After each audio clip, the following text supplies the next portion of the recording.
అసలు ఇదంతా అయిన తర్వాత ఆ ఫీల్ ఎలా ఉంది? టర్నింగ్ పాయింట్ అని చెప్పొచ్చు మనం. Absolutely turning point. ఇప్పుడు మనం ఏమన్నా చేద్దామన్నా అడ్వాన్స్ స్కిల్స్ నేర్చుకుంటా కదా నేను లండన్ లా. సో అక్కడికి వచ్చేసరికి ఏంటంటే కొత్త వరల్డ్ ని ఎక్స్ప్లోర్ చేయాలి, తిరగాలి, కంపెనీస్ స్టార్ట్అప్స్ తిరగాలి, అంత ఒక మైండ్ సెట్ ఉంటుంది, డిఫరెంట్ ఫీలింగ్ ఉంటుంది. అసలు ఎగ్జైటింగ్. అసలు మీ మీ మాటల్లో, మీ ఎక్స్ప్రెషన్ లో ఆల్రెడీ యూకేకి వెళ్ళి వచ్చేసిన ఫీలింగ్ కలుగుతుంది. ఆల్ ది వెరీ బెస్ట్ అండి. All the very best.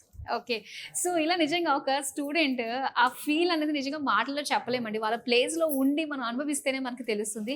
And నిజంగా స్టూడెంట్స్ అందరికీ కూడా ఎవరైతే ఈ వీడియో చూస్తున్నారో అబ్రాడ్ లో మనం కంప్లీట్ చేయాలి ఇలాగా మాస్టర్స్ అనుకుంటున్నారో వాళ్ళకి మాత్రం బెస్ట్ చాయిస్ వీసోర్స్. సో ఇక్కడ కూడా మనకి బ్యాక్ ఎండ్ టీమ్ తోటి ఎప్పటికప్పుడు స్టూడెంట్స్ వచ్చి వాళ్ళ డౌట్స్ అన్ని కూడా క్లారిఫై చేయించుకుంటూ ప్రాసెస్ చేయించుకుంటూ ఉంటారు. సో ఇక్కడ మనకి హాయ్. సో మీ పేరు? నా పేరు బాలాజీ. బాలాజీ గారు. ఓకే, సో వీసోర్స్ కి వచ్చారు. ఏం జరుగుతుంది ఇక్కడ ప్రెసెంట్? వీసా అప్రూవ్ అయిపోయింది. అప్రూవ్ అయిందా?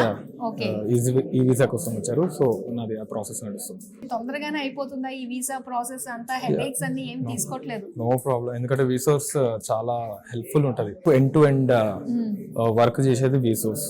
సో ఎందుకంటే నాకైతే ఏ ప్రాబ్లం రాలేదు స్టార్టింగ్ నుంచి ఎండ్ వరకు. They were like in to each and everything, minor to major వరకు అన్ని దగ్గర ఉండి చేపించి ఇంత దూరం నాకు ఇప్పుడు ఈ వీసా వచ్చి వీసా అప్రూవ్ ఇంత దూరం తీసుకొచ్చారు.